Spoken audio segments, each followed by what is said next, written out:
petit sujet en tête et on passe vraiment du coq à l'âne à chaque fois. Donc voilà, c'est possible qu'il y ait des thèmes qui ne vous parlent pas du tout, du tout, du tout. Et surtout, il y en a qui vont être très rapides. Voilà, ça va être assez vif. Déjà, le premier, c'est que je voulais revenir un petit peu assez rapidement sur le nouveau rythme de vidéo. J'ai pas vraiment encore décidé, voilà, quand j'allais sortir mes vidéos. Donc je fais un petit peu au feeling. Là, j'ai l'impression d'avoir un rythme, c'est une vidéo tous les 3 jours. Ce qui fait techniquement 2 vidéos par semaine. Est-ce que ce rythme me plaît? Ouais. Ouais. Ça fait du bien, pour être honnête, de plus, de plus être contraint de devoir faire une vidéo par jour, toujours en speed. Donc ça fait vraiment plaisir. En gros, je vous le dis, je suis en train de prendre des vacances littéralement. J'ai postulé un petit peu partout pour mes études sup. Donc là, j'ai vraiment plus grand chose à faire. Voilà, je chill. Je chill, c'est les vacances. Ça fait vraiment du bien de rien faire. Enfin, vous m'avez compris quoi. Faire le strict minimum. Et c'est pour ça aussi, j'espère que vous m'en voulez pas, mais voilà, je prends un peu de temps pour moi, tranquille. J'hésite même à faire une petite pause de YouTube d'une semaine. Après, je vous le dirai sûrement. Voilà, si je fais une pause, il y a moyen que je parte en vacances mi-août ou fin août. Donc c'est à ce moment-là peut-être que je prendrai ma petite pause. Sinon, voilà, normalement, tout cet été vous aurez des petites vidéos par-ci par-là. Mais je vous avoue que quand il fait aussi beau dehors, j'ai plus envie de sortir dehors avec mes potes et voilà, faire un break. Mais le fait est que c'est toujours bizarre. Voilà, mais du coup, ce qui est pas mal, c'est que je me rends vraiment compte à quel point c'est bien d'avoir du temps libre et de faire des trucs juste pour se faire plaisir. Et on va pouvoir passer au deuxième thème de ce que je voulais raconter dans cette petite vidéo. Je dis un peu tout et n'importe quoi. C'est que à l'heure où je parle et à l'heure où va sortir cette vidéo, il y aura dans la catégorie communauté de ma chaîne YouTube un post où je vous demande si vous avez une question à poser ou même plusieurs, et ben n'hésitez pas. Voilà, ça va être la deuxième FAQ de la chaîne. Euh, bon, en vrai, même s'il y a des questions redondantes, s'il y a des questions qui étaient déjà posées à la première FAQ, j'y répondrai aussi. Le but est de se détendre avant tout, etc. Même si peut-être que vous voulez en savoir plus sur moi. Donc voilà, n'hésitez pas, j'ai écrit dans le post communauté qu'il n'y avait pas vraiment de thème précis, ça peut être vraiment de tout et n'importe quoi. Et donc voilà, faites-vous plaisir, je vais laisser le post un petit temps, voilà, le temps que les gens aient vraiment le time pour poser leurs questions. Le fait est que voilà, j'ai hâte de faire cette FAQ, en vrai de vrai, ça va faire plaisir. Et là je me rends compte que j'ai vraiment ultra chaud pendant que je tourne, c'est assez horrible. Il fait très chaud chez moi, j'habite dans le sud de la France et je commence vraiment à cramer sévère là. On passe au deuxième topic, voilà, de ce que je voulais raconter dans cette petite vidéo.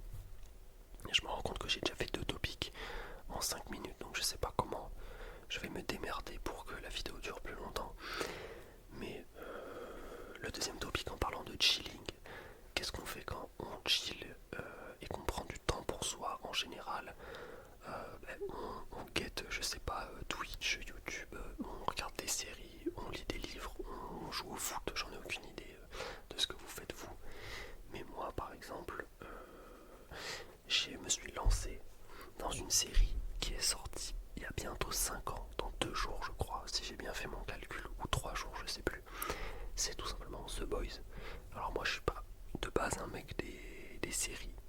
Voilà, je disais je suis pas du tout un mec des séries.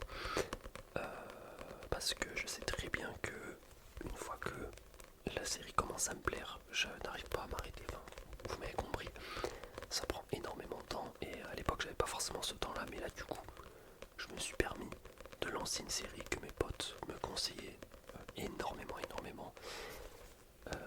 Je leur fais confiance, du coup je me suis dit allez let's go, on va regarder le premier épisode de The Boys. Je vais essayer de résumer un petit peu pour ceux qui connaissent pas The Boys sans spoil. Alors moi je suis très nul pour résumer, donc je vais essayer de faire un truc assez classique. La série elle se passe aux États-Unis à notre époque et en gros il y a tout simplement des gens, voilà, qui peuvent naître, si j'ai bien compris, avec des super pouvoirs. Ça peut être vraiment de tout comme super pouvoir.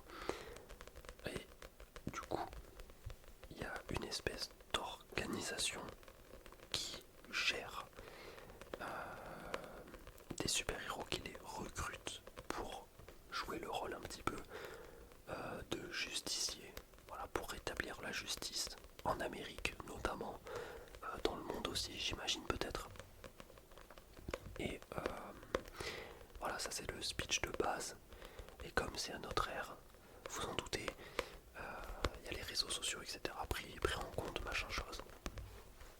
Et à la base, moi, on m'avait juste vendu ça comme... Enfin, c'était très vite expliqué, mais on m'avait dit, bon, c'est les super-héros. Mais en gros, t'as les bons et les mauvais côtés de l'être humain. Et donc, voilà, j'en dis pas plus. Et bon, ça m'avait intrigué, mais vraiment pas plus que ça, pour être honnête. Et je vous avoue que l'épisode 1, j'étais assez choqué. J'étais choqué par ce que j'ai vu. Et effectivement, ça donne sincèrement envie de voir la suite. Je suis à l'épisode 4. Enfin, voilà, j'ai vu l'épisode 1, 2 et 3. J'ai dû arrêter malheureusement hier soir parce que je devais aller dormir. Hein. Mais si j'avais pu, j'aurais tout regardé honnêtement parce que là, je vous dis que ce soir, je vais me régaler. Je vais spoil les 3 premiers épisodes. Donc attention pour ceux qui n'ont pas vu. Mais voilà, c'est quand même sorti il y a 5 ans. Ou peut-être 4. Non, je crois que c'est sorti même 6 ans. Non, 5 ans. Donc voilà, je vous mettrai peut-être un timecode si j'y pense. Et si j'y pense pas, ben je suis désolé d'avance. Mais en gros l'épisode 1, pour ceux qui s'en foutent d'être spoil et pour ceux qui veulent peut-être se remémorer, on commence tout simplement avec un truc que j'aime bien, c'est-à-dire une double histoire. C'est-à-dire que on suit tout d'abord l'histoire d'un mec dont je ne me rappelais plus le nom, je suis très nul pour me rappeler, qui travaille dans un magasin d'électronique et qui va lui arriver une bricole assez malencontreuse, c'est-à-dire que il va se promener dans la rue avec Sago et Sago va malheureusement se faire littéralement exploser le corps tout entier par un super-héros qui s'appelle A-Train qui passait par là. Et donc la scène est horrible parce que tu vois le mec qui est sur le trottoir qui tient les mains de sa meuf et elle se fait exploser et lui il lui reste juste les mains qui tient dans ses propres mains. C'est horrible. Et bon évidemment j'arrive même pas à mettre à la place du mec, mais c'est tout simplement infâme ce qui lui arrive. Donc il veut se venger, forcément. Et ce qui est marrant, c'est qu'il va faire la rencontre avec un gars, et ce gars-là, honnêtement, je vous le dis d'avance, j'ai un vrai kiff pour cette série, parce que je m'attache vraiment au personnage. Et en plus de ça, ça fait longtemps. Enfin, j'avais jamais vu une série, je pense, avec autant de... aussi bien faite et aussi belle. Voilà, la série est très belle, elle est bien foutue. Et voilà, il y a des vrais effets, etc. que j'avais jamais vu auparavant, tout simplement parce que je suis un noob des séries, comme je vous ai dit. Donc c'est tellement agréable à regarder. Et surtout, le temps passe vite, quoi. Les épisodes durent entre 50 minutes et 1 heure, je crois. Et ça passe sincèrement en quasi un claquement de doigts. C'est vraiment hyper impressionnant à quel point ils arrivent à captiver ton attention avec, alors j'allais dire des cliffhangers, je crois pas que c'est le bon terme, mais des suspens, etc. Et des trucs où t'en as envie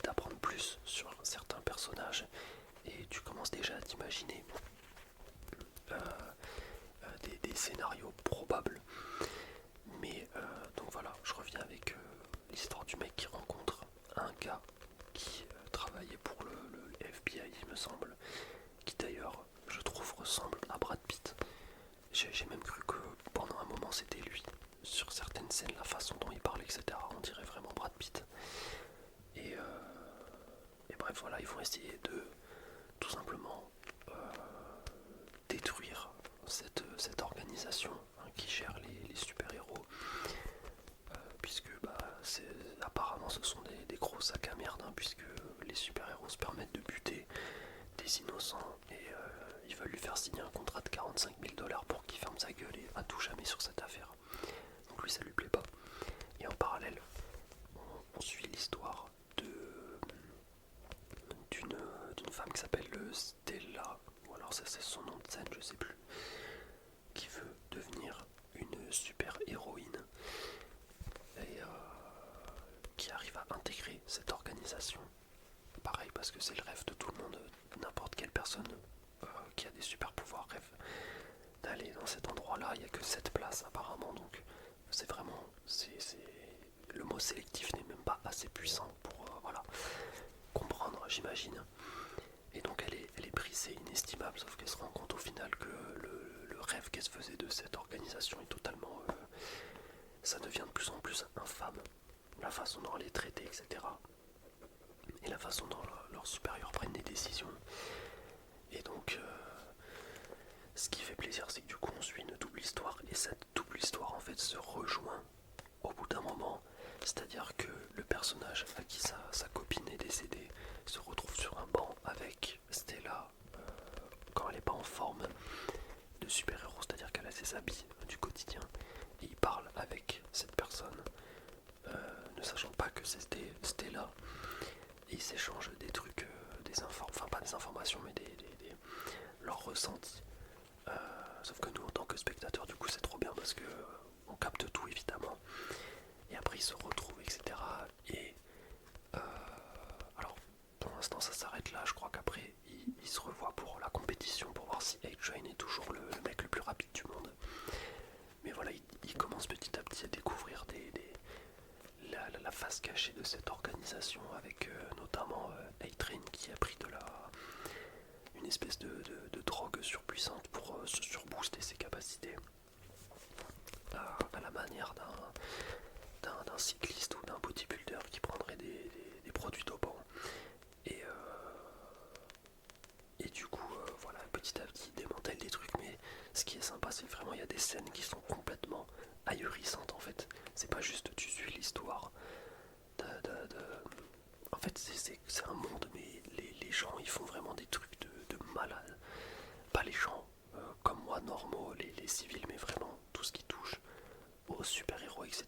Ils se permettent des trucs complètement fous, et même ceux dans l'organisation, ils font des trucs de taré. J'ai 3 trucs en tête qui me viennent à l'esprit comme ça. Le premier, c'est tout simplement de la politique entre la supérieure des super-héros, les 7 super-héros, et un vieux monsieur qui est sénateur, je crois. Et en gros, la meuf, elle essaie de le convaincre qu'en gros, les super-héros deviennent la principale, comment dire, force militaire du pays, ou un truc comme ça. Et lui, il est pas d'accord. Et ce qu'elle fait, c'est qu'en gros, à la fin du meeting, elle va coucher avec lui. Et je sais pas d'où elle sort ce pouvoir, mais apparemment, elle en avait un. Elle a un pouvoir de transformation, ce qui fait qu'elle se transforme en un mec, on va le dire, disgracieux, dégueulasse. Et pendant ce temps-là, elle prend des photos avec son bigot, et maintenant c'est menace pour le faire voilà, aller dans son sens. Ça m'a bien fait marrer, même si c'était horrible, évidemment. La deuxième scène, complètement folle, c'est très rapide, mais c'est le fait qu'il rentre dans un bâtiment, le perso principal avec le mec de la CIA, et c'est un endroit où les super-héros peuvent aller, et personne, il n'y a pas de caméra, enfin comment dire, personne tout le monde fait ce qu'il veut dans ce bâtiment, si j'ai bien compris, c'est assez bizarre. Et là, tu vois un plan où t'as un mec il est minuscule, en gros il s'est rétréci, et il court sur la table à manger pour aller dans, je vais le dire, dans la schnexer d'une dame. C'est-à-dire qu'il saute, il fait un plongeon, si j'ai bien compris, là-dedans. Alors, ça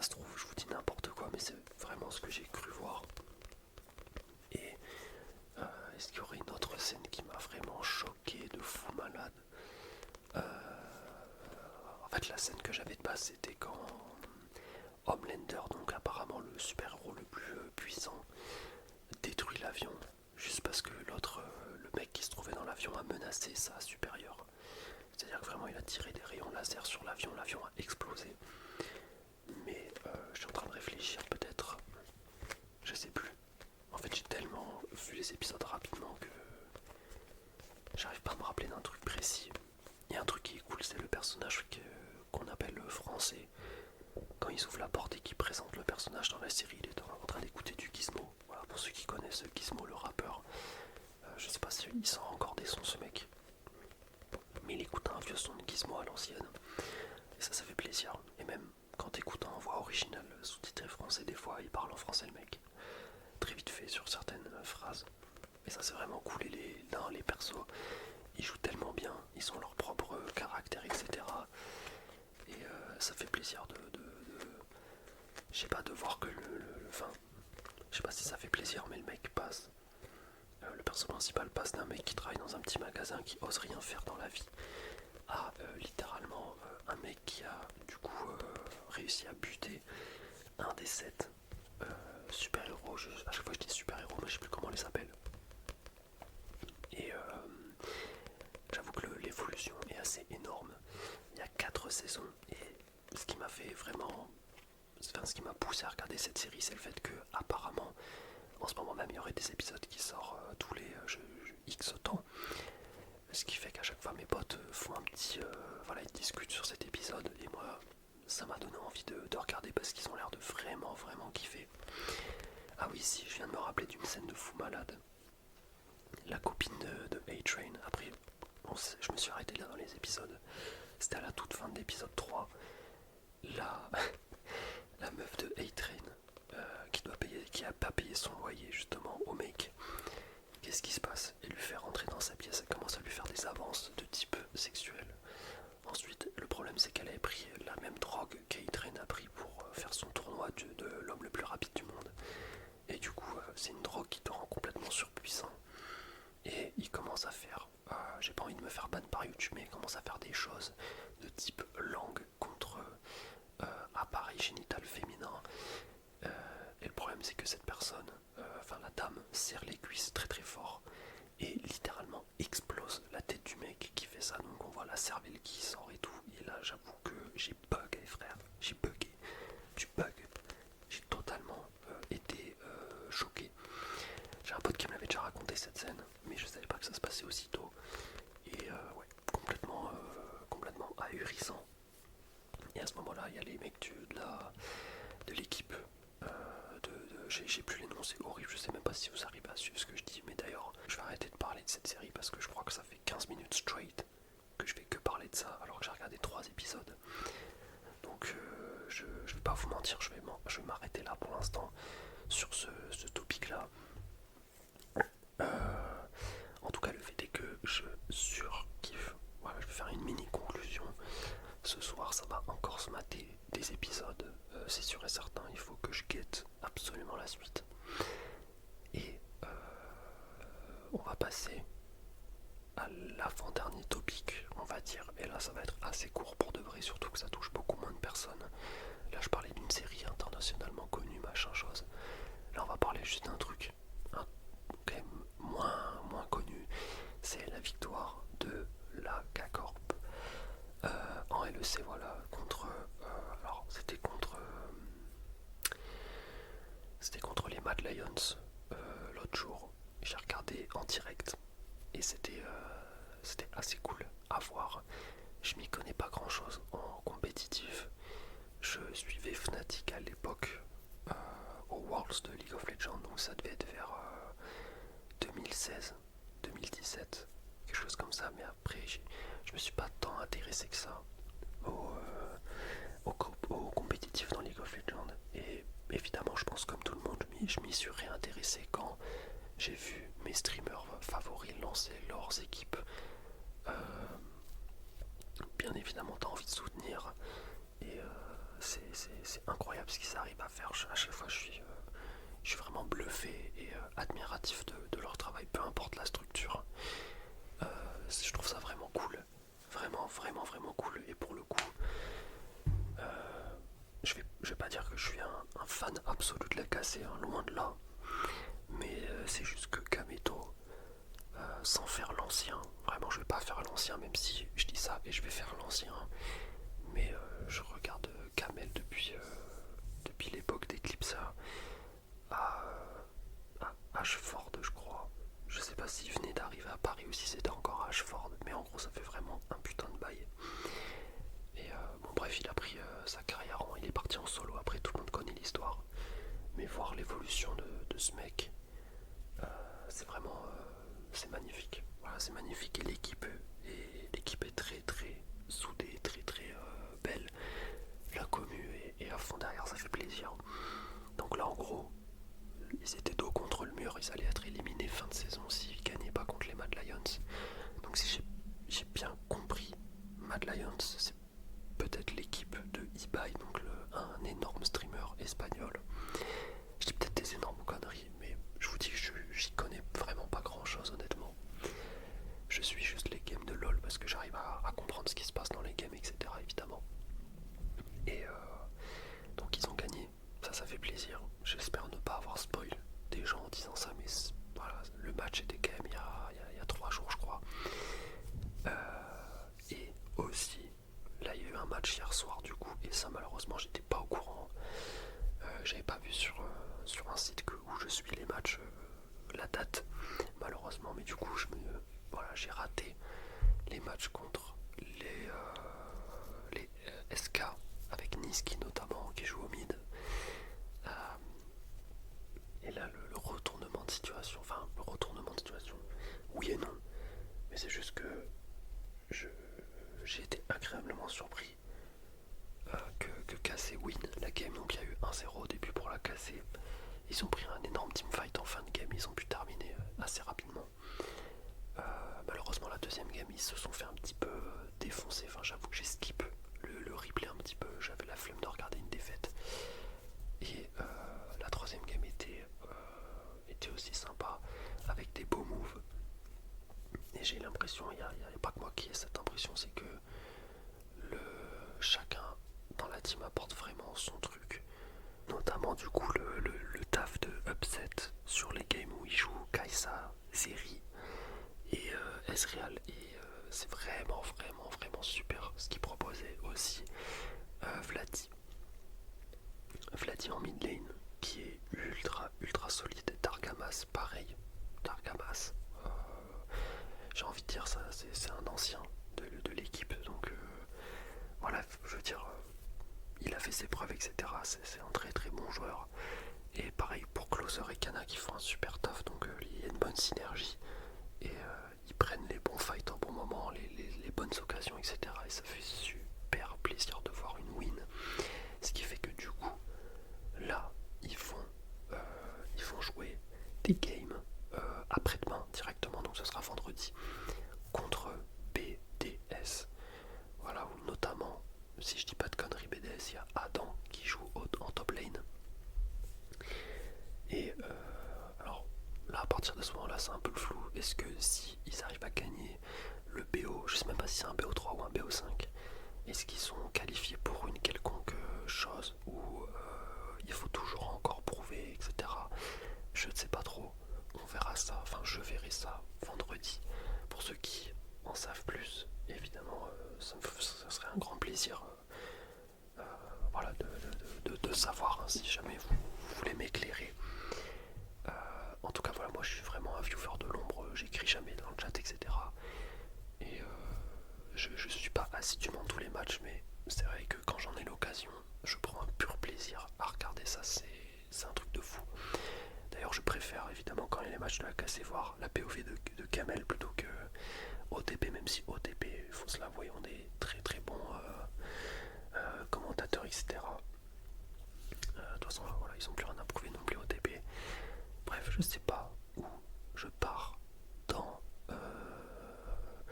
tout simplement mes explications, ça part dans tous les sens. Je regarde un petit peu le record, on a 27 minutes. Et d'ailleurs, j'ai parlé de l'équipe de KC, mais évidemment, il n'y a pas que les joueurs qui sont importants dans une équipe, mais bien évidemment, il y a aussi les gens qui travaillent dans l'ombre, entre guillemets, je vais dire. On a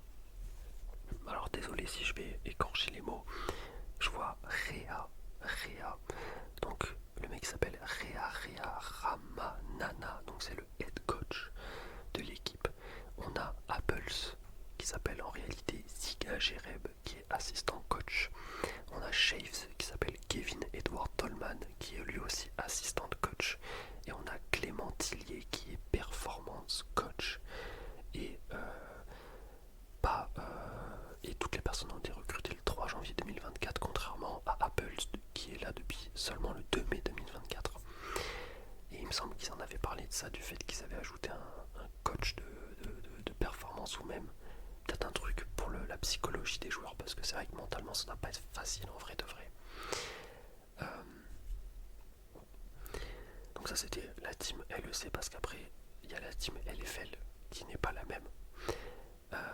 Bien évidemment on a Caliste en ADC, on a Fléchy en support, Abdag en mid, et 113 jungler et Mainter en top lane. Alors je suis désolé si j'écorche les noms, notamment du top laner et du mid laner. Enfin voilà, il y a aussi l'équipe de TFT que je regardais un tout petit peu à l'époque, avec Double qui était champion du monde, il me semble, au début de TFT. Donc c'est assez insane. Bref, c'était une grosse aparté, et je sais même plus de quoi je voulais parler en dernier, mais je vous l'ai déjà dit 20 000 fois, mais voilà, normalement dans 5 jours j'ai la fibre internet, donc je vais enfin pouvoir vous proposer des vidéos en 60 fps, et surtout des vidéos de bonne qualité et rapidement, parce que là je vous assure, si je vous dis le temps que ça m'a pris pour upload la vidéo sur LOL, qui est une vidéo qui fait 50 minutes je crois, sachant que j'ai utilisé un logiciel pour lui faire baisser le poids du fichier, c'est-à-dire que la qualité est moins bien, c'est en 30 fps, et j'ai quand même mis je crois quelque chose comme 6 heures pour l'upload, c'est n'importe quoi. Et vivement la putain de fibre. Sur ce, comme je vous ai dit, cette vidéo n'a aucun sens, peut-être que le titre sera ça, cette vidéo n'a aucun sens, mais